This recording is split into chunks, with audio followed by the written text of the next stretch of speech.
Have you ever been using your Linux system and then suddenly got gnomed? You were using what was supposed to be a Linux Mint system with Cinnamon, and then after a reboot, instead of the desktop you were supposed to see, out of nowhere, what seems to be out of nowhere, you are greeted with GNOME.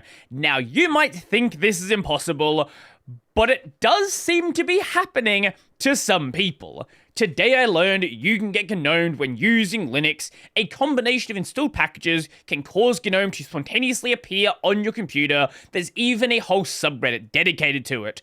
This is something that people notice happening and don't seem to know why. And yes, that is a very real subreddit. I don't know how Mate managed to do it. I'm not sure about that. That's not the topic for today. But there are people on here who say, I don't know what happened to my Mint system. So, is this some evil change from GNOME? Is GNOME coming to destroy your computer? Is GNOME trying to force itself to be installed even though you don't want it?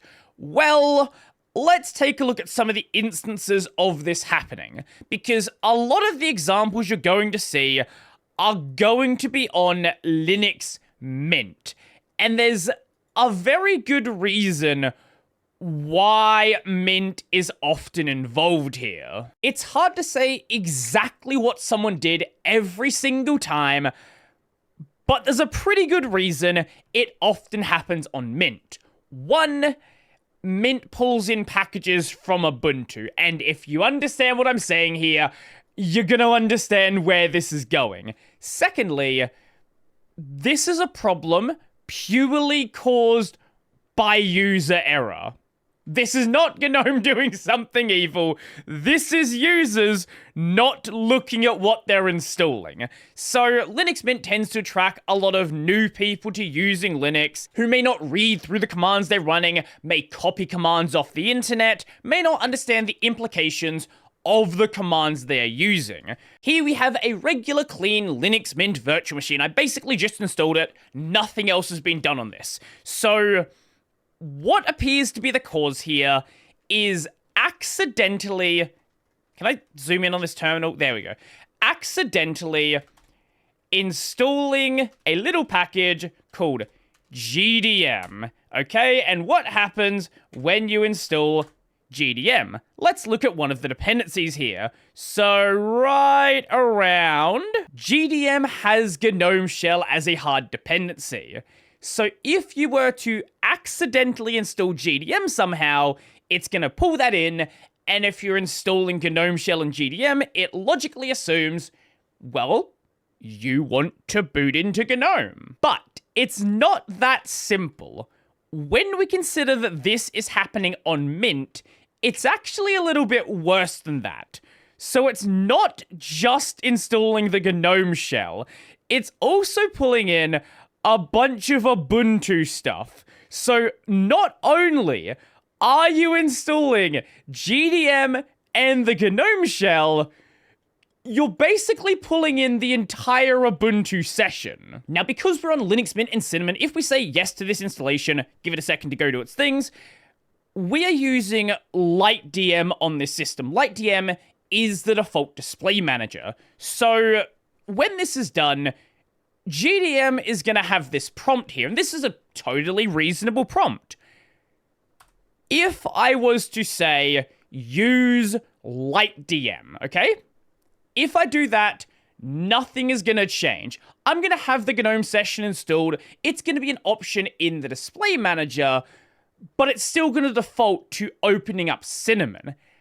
However, if you were to make the mistake, maybe you read a thing that says configuring GDM3, you make the mistake of clicking up and pressing enter, well, now you've put yourself in a fun situation. Let's go and do a reboot of the system and see what's going to happen. So we just said stop using LightDM and start using GDM instead. So when I boot into this system, well, obviously, after we get past the logo, we are going to be seeing GDM. Now, it doesn't actually show you what session you have selected. So if you were to install this and maybe you're doing an update, you don't really know about Linux just yet, you're like, oh, I guess this is a new version of Mint. This is a new version of Cinnamon.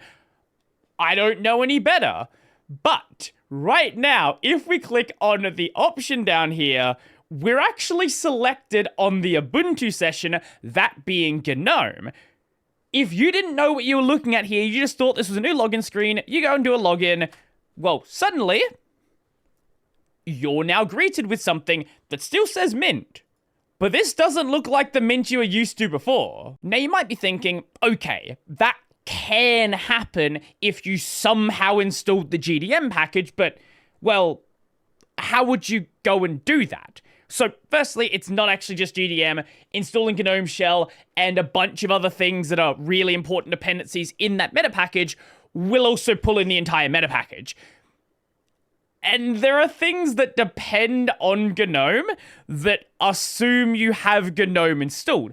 And again, if you're not used to using Linux, you find some instructions online, you don't really know what you're doing, you can very easily put yourself into a situation where something you thought would be fine, well, turns out it pulls in a little bit more than you expected. And here we have one of those cases. Now for this one, we actually know exactly what package they installed because they only installed a single package and then did a reboot.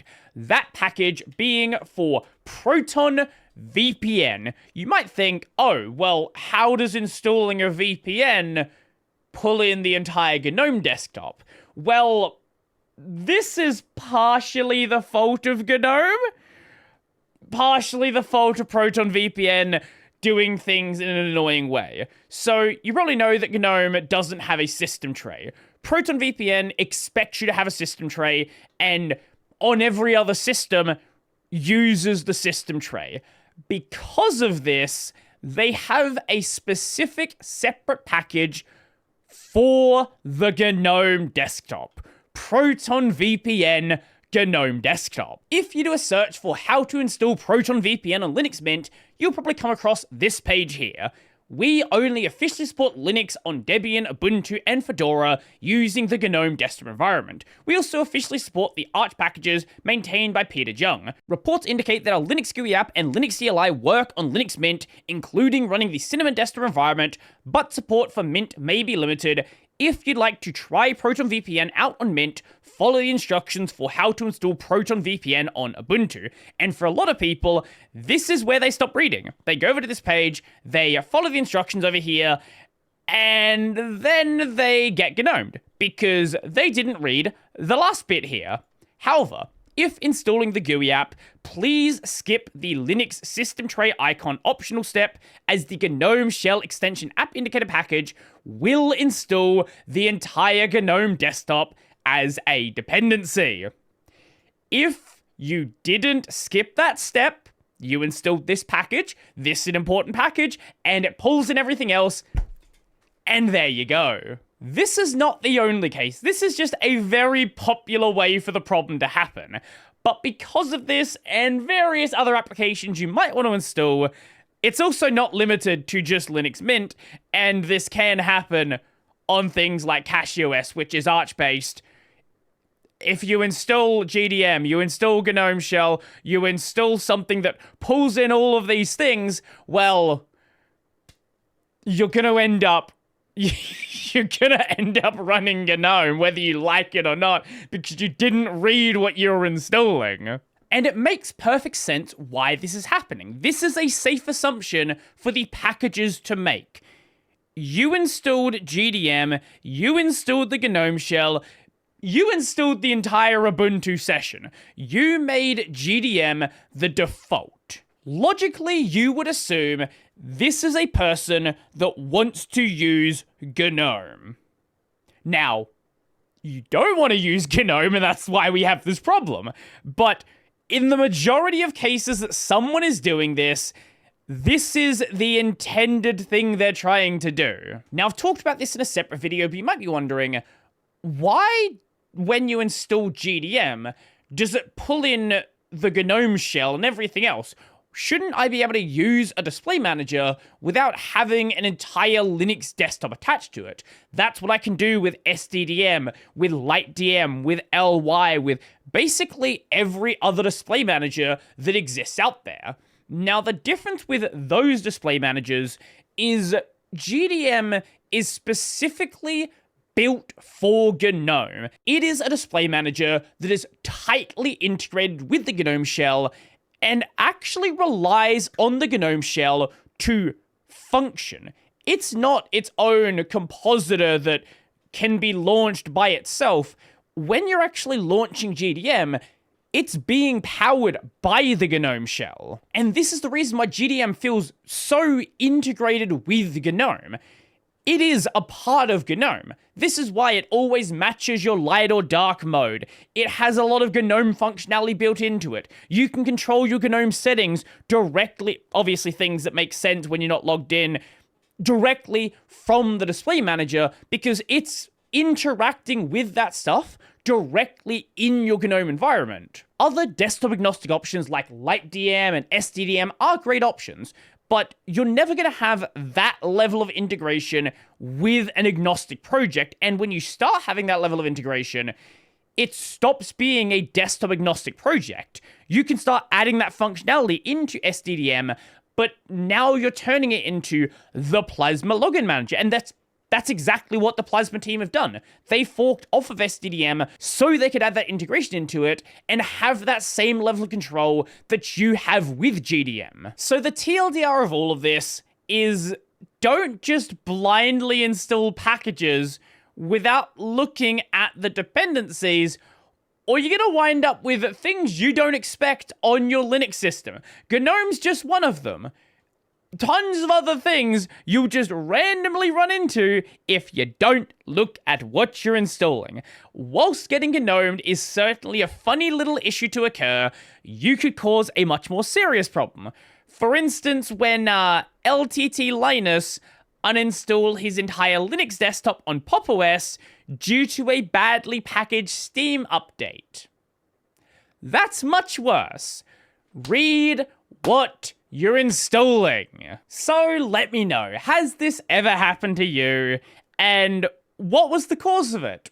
And, well, hopefully everyone watching this channel reads what they're installing, but we'll see. We will certainly see, so let me know your experience down below. If you liked the video, go like the video, go subscribe as well, and if you really liked the video and you want to become one of these amazing people over here, check out the Patreon, subscribe to Daily Barrett, linked in the description down below. That's gonna be it for me, and well, woo!